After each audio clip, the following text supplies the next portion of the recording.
오늘 말씀은 유명한 오병이어의 기적 말씀입니다. 하나님께서는 이 말씀을 통하여 예수님이 누구신지, 예수님의 제자인 우리는 누구인지, 그리고 어떻게 제자로 살아야 하는지를 말씀해 주십니다.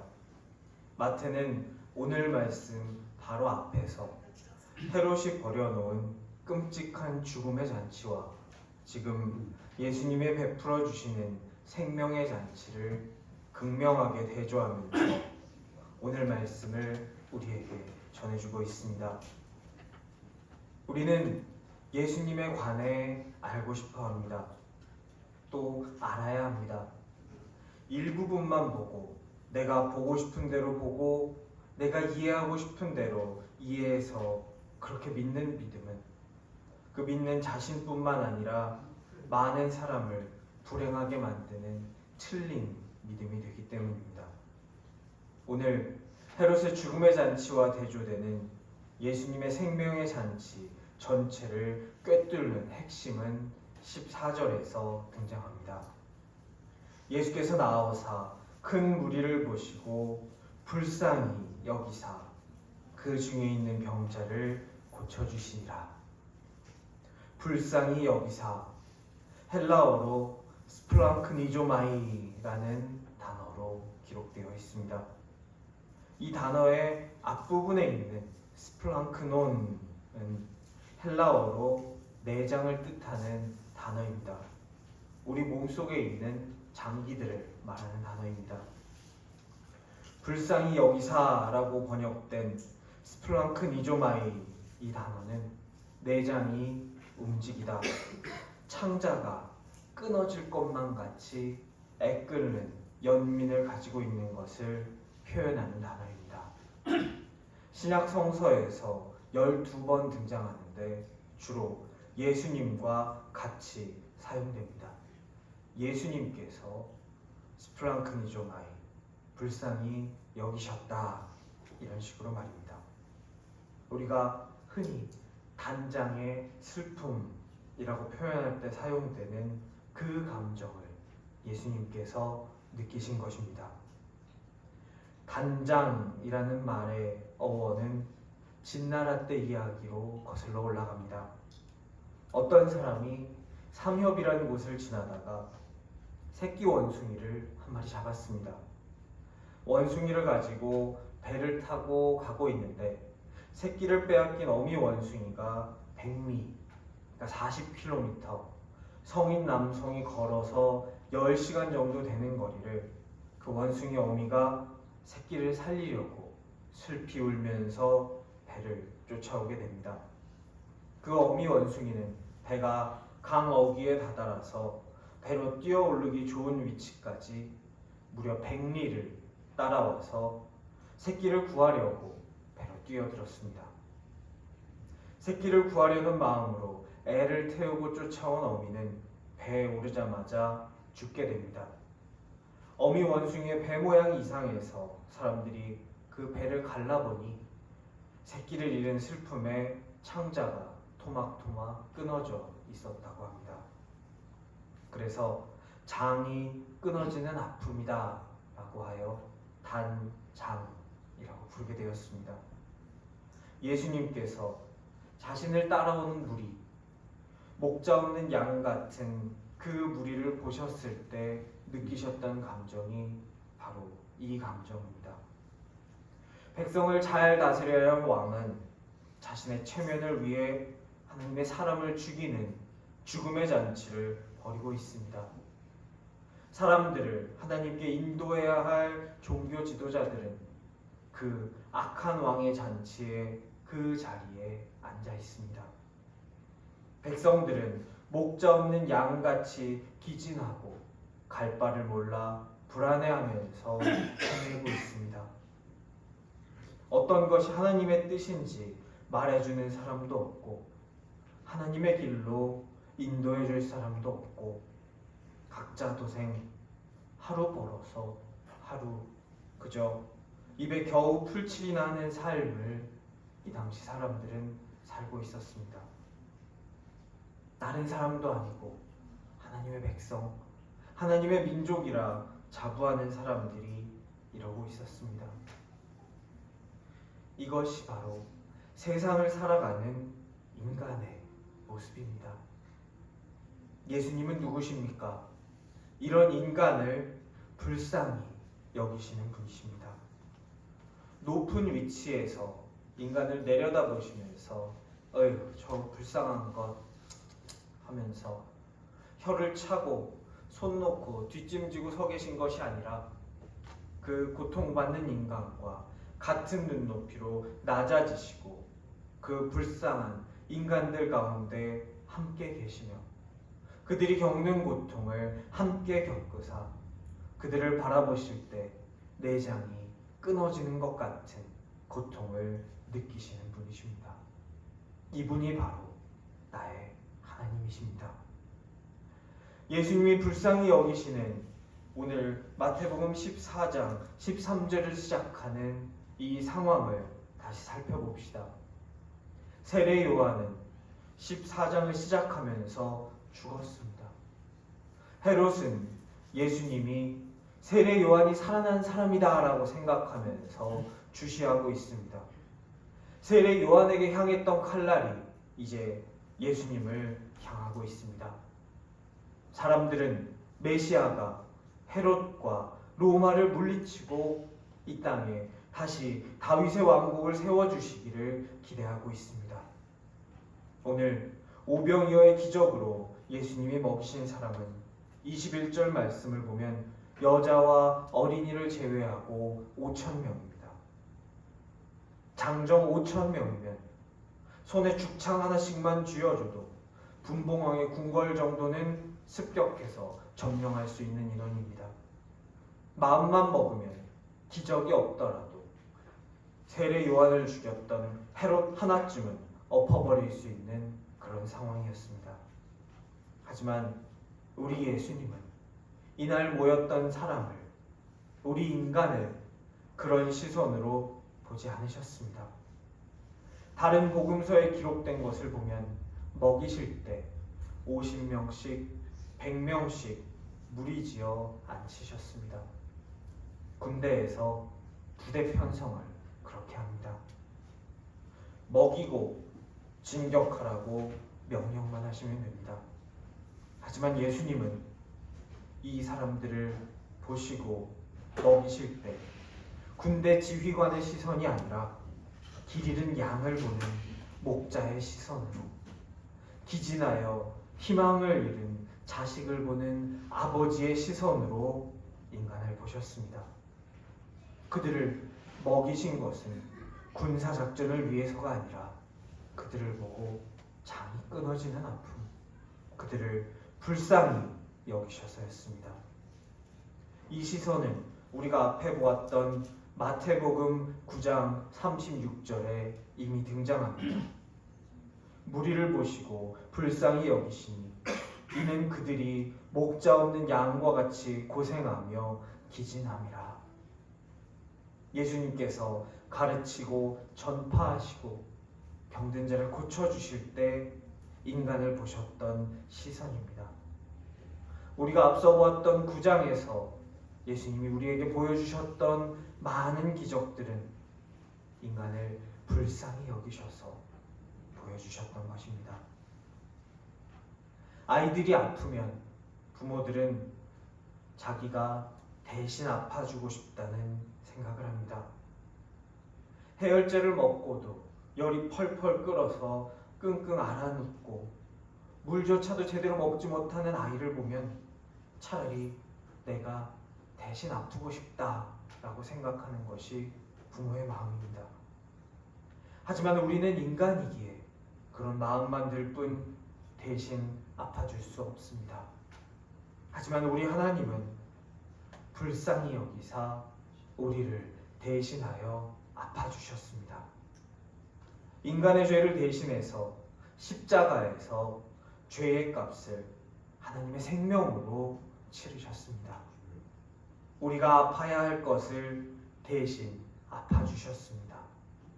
그 고통을 당할 만한 어떤 짓을 해서라던가 그가 아플만 해서 아픈 것이 아니라 우리의 아픔을, 우리가 당해야 할 고통을 우리를 대신해서 짊어지신 겁니다. 왜 그렇게 하셨습니까? 스플랑크니조마이, 우리를 불쌍히 여기셔서입니다. 예수님이 오늘 5,000명을 보리떡 5개와 물고기 2마리로 먹이고 사람들을 고치신 이유는 병력을 늘리기 위해서도 아니요, 나를 따르는 신자를 늘리기 위해서도 아니요, 예수님이 가진 힘을 자랑하기 위해서도 아니었습니다. 아버지의 마음으로 우리를 보시고 우리를 대신하여 아프셨습니다. 오늘 이 시간 우리를 불쌍히 여기시는 우리 예수님의 사랑을 풍성하게 받는 저와 여러분 되시기를 축원합니다. 나를 보시고 장이 끊어지는 것과 같은 그 아픔을 느끼시는 우리 주 예수 그리스도의 사랑이 지금 우리와 이곳에서 함께하고 계십니다. 그러면 제자인 우리는 누구일까요? 제자인 우리는 어떻게 해야 할까요? 오늘 말씀 16절에서 예수님은 제자들에게 명령하고 계십니다. 예수께서 이르시되 갈 곳 없다. 너희가 먹을 것을 주라. 나는 저물고 서 있는 곳은 빈들이고 가지고 있는 돈도 없습니다. 아까부터 예수님을 쫓아온 사람들은 이제 밥을 못 먹어 기진하고 힘들어하고 있습니다. 어떻게 하면 좋을까요? 예수님에게 묻고 이제 무리를 보내서 마을로 들어가게 하소서, 사 먹게 하소서 말하는 제자들에게 예수님은 이렇게 말씀하고 계십니다. 너희가 먹을 것을 주라. 예수님께서 제자들에게 주신 사명입니다. 말씀에 등장하는 제자들은 오늘로 따지면 우리 교회입니다. 예수님께서는 우리 교회에게 이렇게 말씀하고 계십니다. 너희가 먹을 것을 주라. 오늘 사도신경을 보면서 함께 보겠지만 너라고 하지 않으시고 너희라고 하셨습니다. 우리 공동체에게 주신 사명입니다.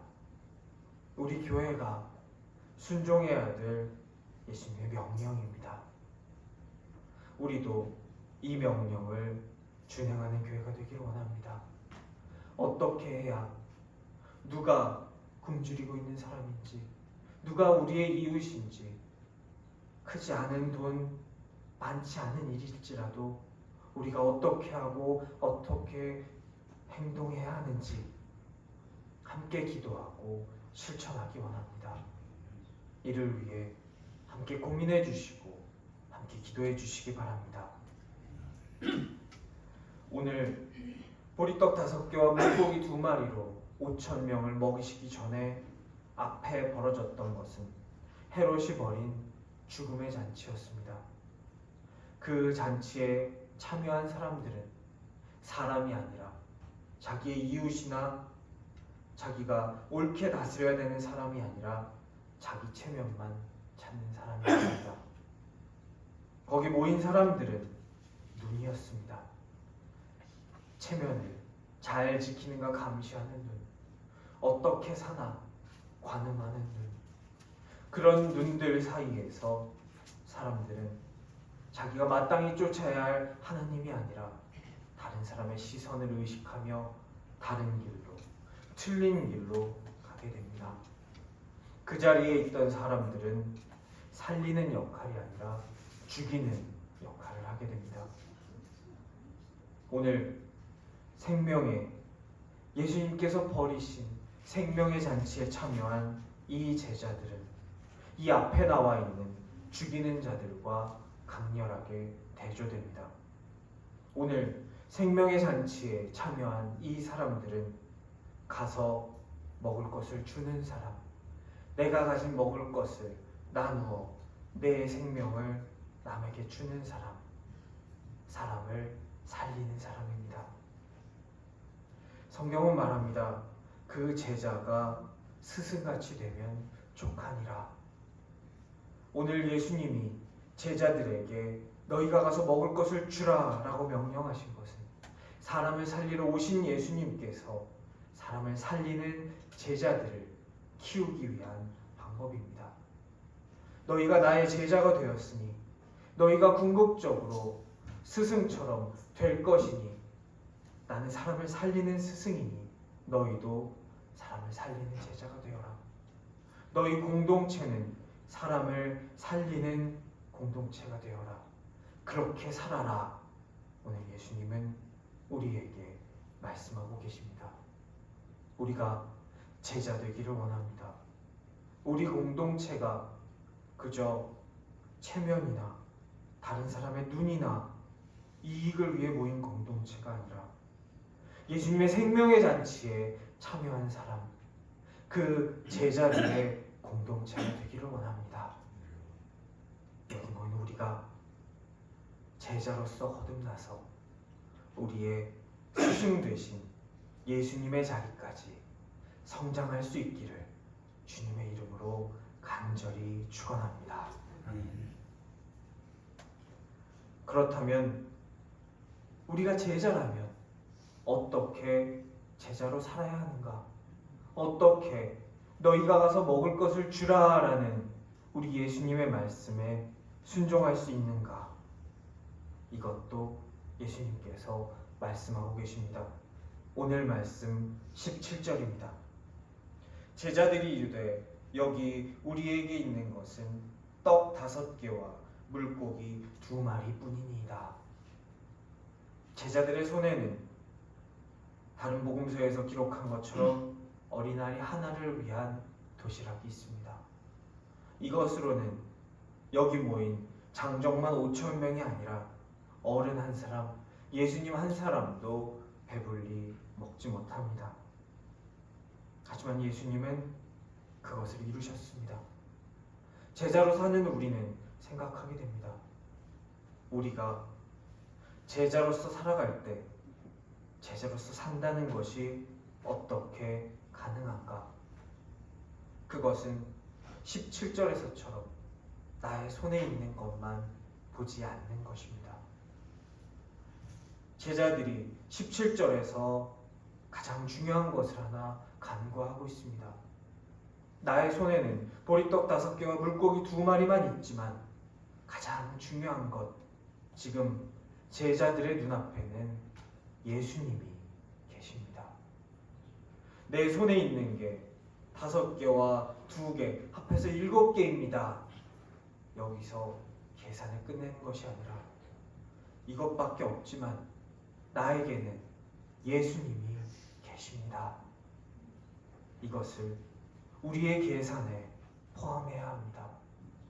가장 중요한 것, 내가 가지고 있는 내 눈에 보이고 손에 잡히는 그 보리떡 5개와 물고기 2마리보다 더 중요한 것, 나에게는 예수님이 계십니다. 이것을 기억해야 합니다. 내가 최선을 다할 때, 제자로서 예수님의 명령을 준행하기 위해 표대를 향하여 달려나갈 때 우리 주님은 그 과정에서도 함께 하십니다. 에스더서에서 모르드게와 에스더와 함께 해주신 것처럼 말입니다. 그리고 우리의 힘이 다하는 그곳에서 우리가 더 이상 나갈 수 없는, 우리의 능력으로는 건널 수 없는 그 지점에서 우리 예수님이 역사하십니다. 내가 가진 것은 보리떡 5개와 물고기 2마리지만 그것을 넘어서는 그 지점은 우리 예수님께서 책임져 주시고 일하십니다. 우리가 보이지 않는 곳에서, 우리가 느껴지지 않는 그곳에서, 우리가 보이지 않아도 느껴지지 않아도 지금도 일하고 계십니다. 우리는 제자 되기 원합니다.